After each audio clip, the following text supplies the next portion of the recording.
A capoeira, na sua mais completa definição e formação, nasceu no Brasil. Com o início da colonização, os portugueses viram no trabalho escravo um instrumento para o desenvolvimento desejado por eles. No início, os portugueses tentaram utilizar a mão de obra indígena, que não deu muito certo. E a saída encontrada pelos colonizadores foi a escravidão negra, o tráfico de homens negros trazidos do continente africano para o início de grande saga que marcou a sociedade brasileira, o período de tortura, da lei da chibata e da morte reguladora das reações do trabalho. Nas embarcações negreiras, os escravos eram submetidos a condições desumanas, onde a maioria chegavam a morrer antes de completar a sua viagem. Assim, no início do século XVI, milhares de africanos foram desembarcados em terras brasileiras. Com eles, a história do país ganhou alterações. Inicialmente, foram mão de obra nos canaviais e depois na mineração e em outras atividades produtivas.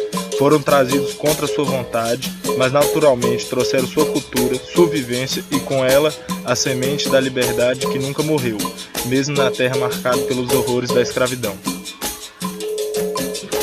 Frequentemente, os escravos eram submetidos a torturas em forma de punição, quando desobedeciam ou não executavam suas funções como os capitães mandavam.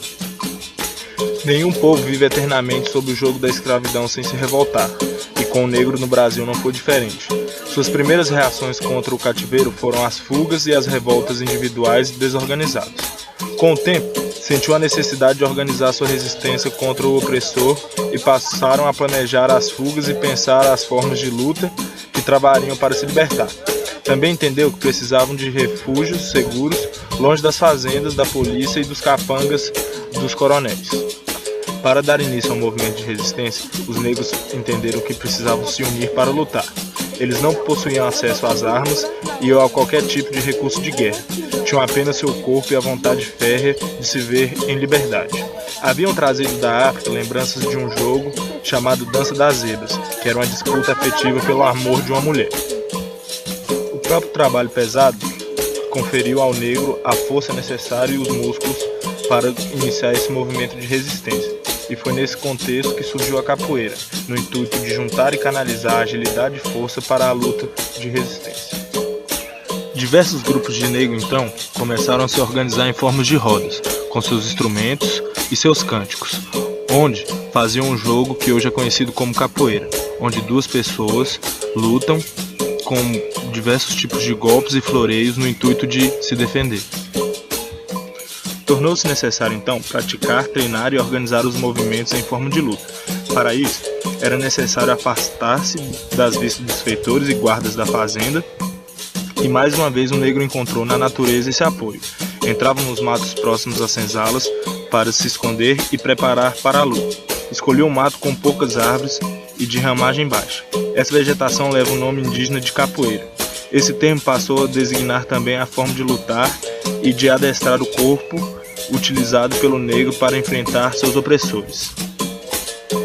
Não satisfeito com o movimento organizado de resistência negra, foi criado um decreto de lei onde criminalizava a capoeira e suas práticas, cânticos e tudo mais.